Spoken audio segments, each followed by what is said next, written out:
हिंदवी स्वराज्याचे सरसंस्थापक छत्रपती शिवरायांना मानाचा मुजरा करून भारतीय राज्यघटनेचे शिल्पकार भारतरत्न डॉक्टर बाबासाहेब आंबेडकर यांना मानवंदना अर्पित करतो। लहुजी वस्ताद साळवे यांच्या चरणी नतमस्तक होतो। आणि आज या ठिकाणी मंचावर उपस्थित असलेले आपले केंद्रीय राज्यमंत्री मुरलीधर मोहोळजी, मंत्रिमंडळातील आमचे वरिष्ठ सहकारी चंद्रकांत दादा पाटील, शिवाजीनगर विधानसभा मतदार क्षेत्राचे अतिशय कार्यक्षम आमदार सिद्धार्थ शिरोळे, राजेश पांडे, रवींद्र साळेगावकर, योगेश बाचल, श्यामराव सातपुते, शैलेश बडदे, सतीश बेहरट, अशोक लोखंडे, अर्पणाताई कुऱ्हाडे, शारदाताई ओरसे, आपल्या प्रभाग क्रमांक 6, 7, 8 आणि 12 चे उमेदवार आपल्या अनुभवी असलेल्या रेश्माताई भोसले, हरीशजी निकम, निशाताई मवादकर, सायलीताई माळवे, आमच्या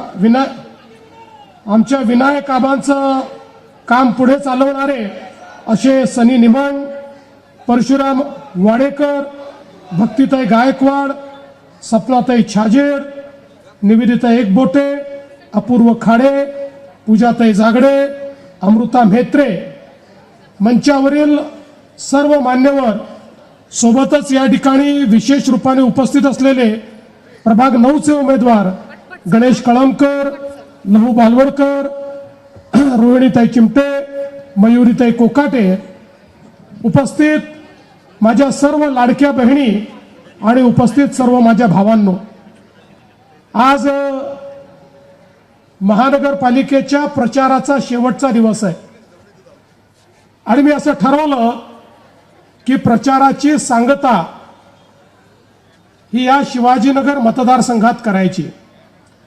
याची 2 कारण आहेत।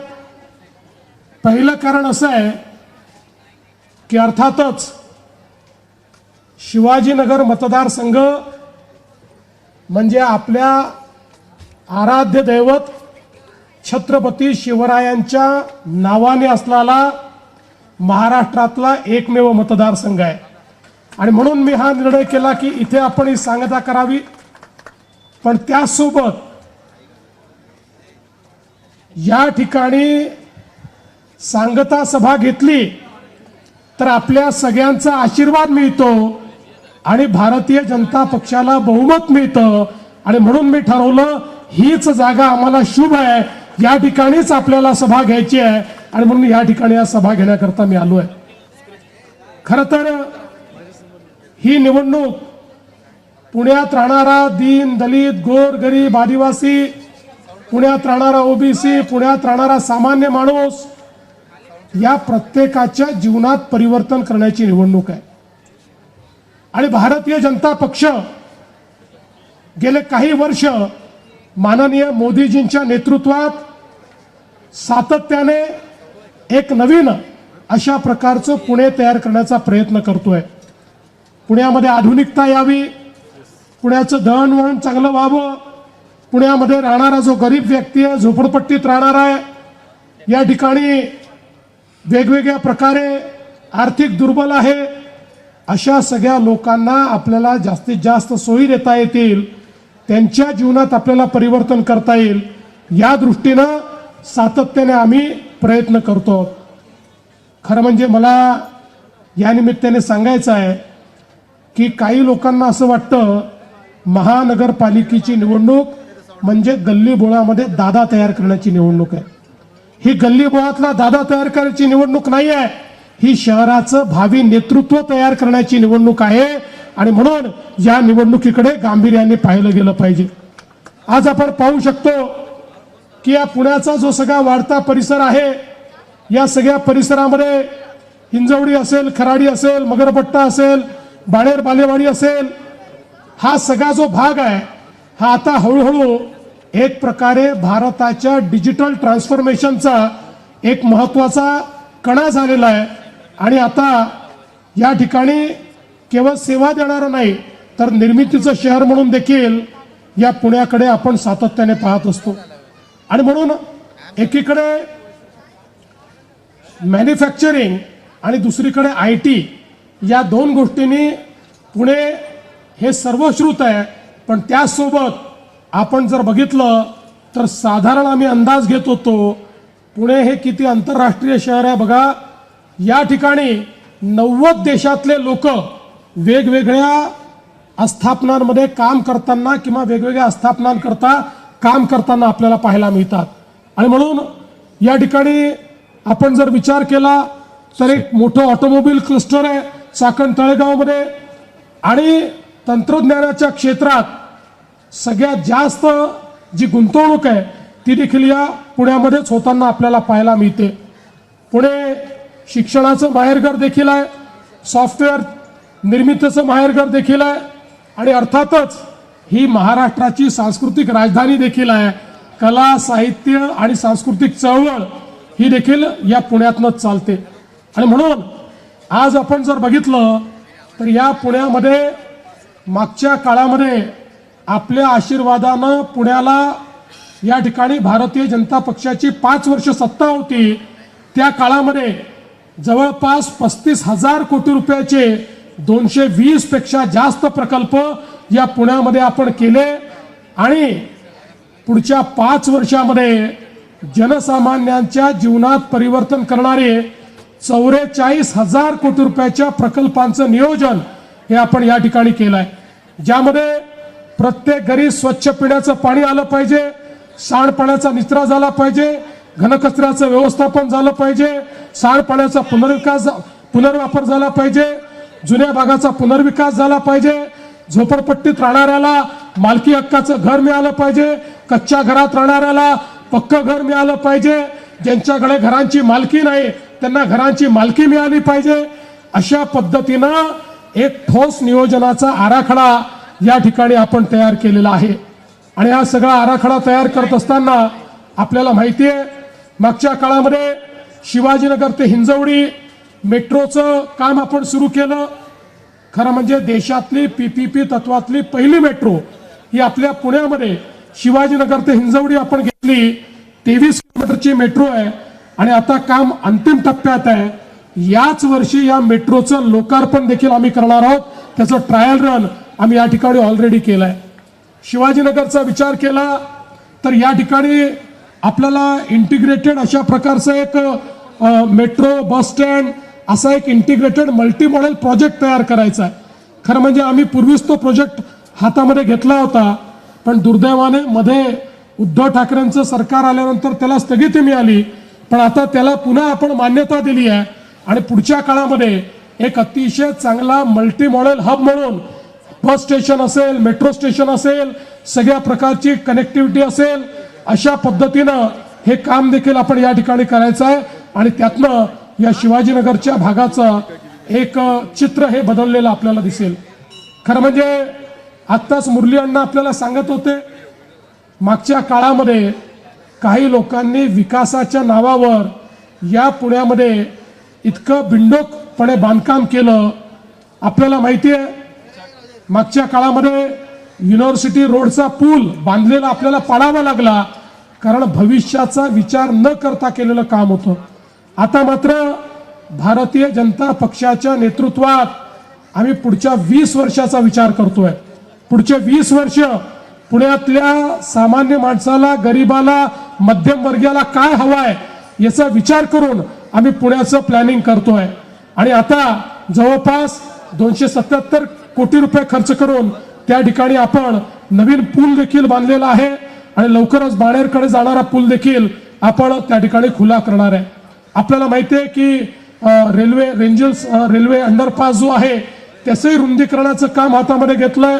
6 मीटरवरनं 18 मीटर हा आपण करतो ज्याच्यामुळे वाहतूक कोंडीला एक मोठा दिलासा या ठिकाणी मिळणार आहे. त्याचबरोबर खडकी येथे आपण पुणे मुंबई रस्त्याचं रुंदीकरण केलंय आणि यासोबत सगळ्यात महत्त्वाचं म्हणजे ज्यांनी अनेक क्रांतिकारकांना प्रशिक्षण दिलं, अनेक क्रांतिकारक तयार केले, ते लहुजी वस्ताद साळवे यांचं 115 कोटी रुपये खर्चून एक अतिशय सुंदर अशा प्रकारचं स्मारक देखील आपण या ठिकाणी तयार करतो. मगाशी आमच्या अण्णांनी सांगितलं, आमच्या वडार समाजाकरता देखील आपण एक आर्थिक विकास महामंडळ त्या ठिकाणी तयार केलं. या आर्थिक विकास महामंडळाच्या माध्यमातून आता वेगवेगळ्या योजना सुरू केल्या आहेत आणि आमच्या वडार समाजाच्या तरुणांना त्या ठिकाणी 15 लाखापर्यंतचं कर्ज हे बिनव्याजी मिळण्याच्या संदर्भातला निर्णय हा आपण आपल्या या आर्थिक विकास महामंडळाच्या माध्यमातून घेतलेला आहे, ज्या माध्यमातून आमच्या वडार समाजातही आमच्या रामोशी समाजातही त्या ठिकाणी चांगल्या प्रकारचे उद्योजक तयार व्हावेत अशा प्रकारचा प्रयत्न आपण या ठिकाणी करतोय. खरं म्हणजे वाढीव बांधकामावर देखील तिप्पट कर लागत होता, तो कर आपण त्या ठिकाणी रद्द केला, नागरिकांना दिलासा दिला. आणि विशेषतः मी सिद्धार्थ शिरोळे यांचं मनापासून याकरता अभिनंदन करेन. हा सगळा जो भाग आहे 55% भाग हा झोपडपट्टीचा आणि निम्न मध्यमवर्गीय आणि गरीब लोकांचा भाग आहे. या भागामध्ये सिद्धार्थ शिरोळे यांनी आमच्याकडे पाठपुरावा करून जवळपास वेगवेगळ्या प्रकारची 100 कोटी रुपयाची कामं ही पूर्ण केलेली आहेत. पाण्याची असतील, गटारीची असतील, लाईटची असतील. आणि म्हणून आज खरं म्हणजे आपण बघा, एवढ्या मोठ्या प्रमाणात निधी हा दुसऱ्या कुठल्याही भागाला मिळाला नाही जो सिद्धार्थजींनी आणला. आणि मला या गोष्टीचा आनंद आहे की सिद्धार्थ शिरोळे यांच्या समोर सगळ्यात पहिले जर कोणाचा विकास असेल तर तो गरीब आणि मध्यमवर्गीय पुणेकरांचा विकास, शिवाजीनगर मधल्या जनतेचा विकास ते करण्याचा प्रयत्न करतायत. आणि मी आज हे देखील सांगण्याकरता आलो आहे की सिद्धार्थजी, तुम्ही काळजी करू नका. आणि तुम्हाला सगळ्यांना सांगायला आलो आहे, हे जे आपले नगरसेवक या ठिकाणी तुम्ही निवडून देणार आहात, हे 12ही नगरसेवक आणि सिद्धार्थ शिरोळे यांच्या पाठीमागे राज्याचा मुख्यमंत्री खंबीरपणे उभा आहे. या 12 नगरसेवकांच्या भागामध्ये आणि अर्थातच सिद्धार्थजींच्या नेतृत्वात या शिवाजीनगरमध्ये विकास कामांकरता जितका निधी लागेल, जितका तेवढा सगळा निधी मुख्यमंत्री म्हणून मी देईन, हा विश्वास तुम्हाला देण्याकरता आलेलो आहे. बंधू भगिनींनो, आज आपण पाहू शकतो वेगवेगळ्या प्रकारे आपण या ठिकाणी मोठ्या प्रमाणात मागच्या काळात पिण्याच्या पाण्याचं काम केलं. पुणे विद्यापीठ, चतुश्रृंगी, आशानगर, मॅफको या ठिकाणी मोठ्या क्षमतेच्या पाण्याच्या टाक्या बांधल्या. त्यामुळे औंध, भोसलेनगर, गोखलेनगर, जनवाडी या सगळ्या परिसरातील पाणी पुरवठा देखील मोठ्या प्रमाणात सुधारला. आणि आता आपली जी नदी आहे त्या नदीचंही आपण संवर्धन करतोय. विशेषतः मुळामुठा नदी संवर्धनासाठी 4700 कोटी रुपयाचा आराखडा तयार केला आहे. आणि पुढच्या काळात एक निर्मल आणि अविरल वाहणारी अशा प्रकारची ही नदी आपल्याला पाहायला मिळणार आहे. या ठिकाणी क्राईम कंट्रोल करण्याकरता CCTVचं एक मोठं जाळं आपण तयार केलं. आता आपल्या पुण्याच्या मेट्रोचा विस्तार करून जवळपास 110 किलोमीटरची मेट्रो ही आपण या पुण्यामध्ये तयार करतो. त्यामुळे खऱ्या अर्थानं पुढच्या काळामध्ये जर आपण बघितलं तर एक अतिशय गतिमान अशा प्रकारचं ट्रान्सपोर्ट असलेलं हे पुणे शहर असणार आहे. आज पुण्यामध्ये आपण जो कॅपिटल इन्व्हेस्टमेंट प्लॅन तयार केलाय, याच्या माध्यमातून जवळपास 23 नवीन उड्डाण पूल आपण बांधतो आहोत. आणि यासोबत पुण्याचे 32 असे रस्ते आहेत. 80% पुणेकर ज्या 32 रस्त्यावरून जातात, या 32ही रस्त्यांना डिकंजेस्ट करून त्याच्यावर वाहतूक वेगानं चालली पाहिजे अशा पद्धतीने आपण काम करतो. या ठिकाणी पुण्याचं ट्रॅफिक कमी करण्याकरता, पुणेकरांना दिलासा देण्याकरता रस्ते मोठे करतात, फ्लायओव्हरही करतात. आणि त्याच्यासोबत पाताळात देखील आता आपण जात आहोत. वरती गेलो, जमिनीवर गेलो, आता पाताळात जाऊन पुण्यामध्ये पहिल्यांदा पाताळात टनेल्स आम्ही तयार करतो. ज्या टनेल्समुळे पुण्याचा ट्रॅफिक जो आहे हा पूर्णपणे त्या ठिकाणी कंट्रोलमध्ये येईल आणि पुणेकरांना अतिशय स्मूथ अशा प्रकारे या ठिकाणी जाता येईल. आज खरं म्हणजे सांगण्यासारख्या अनेक गोष्टी आहेत. पूर नियंत्रणाकरता आपण 300 कोटी रुपये दिलेले आहेत. रिटेनिंग वॉलसाठी 200 कोटी रुपये दिलेले आहेत. आणि त्यासोबत पुण्याचं या ठिकाणी सांस्कृतिक वैभव आणि ऐतिहासिक पुणे हे आपल्याला त्या ठिकाणी त्याचं संवर्धन करायचं आहे. आणि म्हणून महात्मा फुले वाडा आणि क्रांतीज्योती सावित्रीबाई फुले स्मारक भिडेवाडा या ठिकाणी 200 कोटी रुपयाचं काम आपण करून ज्या महात्मा ज्योतिबा फुलेंनी आणि क्रांतीज्योती सावित्रीबाई फुलेंनी महिलांकरता शिक्षणाची दारं पुन्हा उघडी केली, त्यांचं अतिशय उत्तम अशा प्रकारचं स्मारक त्याच ठिकाणी आपण करतो. बंधू भगिनींनो, खरं म्हणजे मला कोणावर या ठिकाणी टीका करायची नाही. काही लोक मनात येईल त्या पद्धतीनं आश्वासनं देऊन राहिलेले आहेत. आश्वासन देताना आपण ते कुठून पूर्ण करणार आहे याचाही विचार करत नाही. मला त्यांनाही काही म्हणायचं नाही. त्यांना मी फक्त पुण्यातली एक म्हण सांगतो. पुण्यामध्ये लोक म्हणतात खिशात नाही आणा आणि बाजीराव म्हणा. अशा पद्धतीनं काही लोकांचा जो काही व्यवहार आहे त्याच्यावर मी कुठली टीका करणार नाही. पण मी तुम्हाला एवढंच सांगतो, आम्ही लोक कसे आहोत, आम्ही जे सांगतो ते करणारे लोक आहोत. तुम्ही बघा, मागच्या विधानसभेच्या निवडणुकीमध्ये आपण सगळ्यांनी आम्हाला प्रचंड बहुमत दिलं. रेकॉर्ड जागा या ठिकाणी भारतीय जनता पक्षाच्या निवडून आल्या. त्या निवडून आल्यानंतर काही लोक म्हणू लागले की आता भारतीय जनता पक्षाला कोणाची आवश्यकता नाही. आता हे भाजपवाले पहिलं काम काय करतील तर लाडकी बहीण योजना बंद करतील. आता 1 वर्ष होऊन गेलं, लाडकी बहीण योजना सुरूच आहे. आणि माझ्या सगळ्या लाडक्या बहिणींना सांगतो, जोपर्यंत तुमचा देवाभाऊ मुख्यमंत्री आहे लाडकी बहीण योजना बंद होणार नाही, ती सुरूच राहणार आहे. पण या ठिकाणी आमदार साहेब, मी तुम्हाला सिद्धार्थजी एवढं सांगू इच्छितो, माझ्या लाडक्या बहिणी तुमच्या सगळ्या नगरसेवकांना जिंकवून देणार आहेत. पण जिंकल्यानंतर माझी अपेक्षा काय आहे तेही सांगून देतो. जिंकल्यानंतर माझ्या लाडक्या बहिणींना केवळ लाडकी बहीण ठेवू नका, माझ्या लाडक्या बहिणींना लखपती दीदी करा. लखपती दीदी, आता मोदीजींनी लखपती दीदीचा कार्यक्रम आणलेला आहे. आणि तुमच्या माहिती करता सांगतो, महाराष्ट्रामध्ये 50 लाख लाडक्या बहिणी लखपती दीदी झाल्यात. अजून 50 लाख होत आहेत. पुढच्या 4 ते 5 महिन्यामध्ये 1 कोटी माझ्या लाडक्या बहिणी या केवळ 1500 रुपयेवाल्या लाडक्या बहिणी राहणार नाही, वर्षाला 1 लाख रुपये कमवणाऱ्या लखपती दीदी होणार आहेत. आणि म्हणून निवडून तर तुम्ही येणार आहात, महापौरी बसणार आहे. पण पुढच्या वेळी मी तुमच्या मतदारसंघात आलो तर सिद्धार्थ भाऊ, तुम्हाला आणि या नगरसेवकांना रस्त्याची कामं वगैरे मी विचारणार नाही, तिथं तुम्ही करताच. मी तुम्हाला विचारणार आहे, तुमच्या वॉर्डामध्ये तुम्ही किती लाडक्या बहिणींना लखपती दीदी केलं.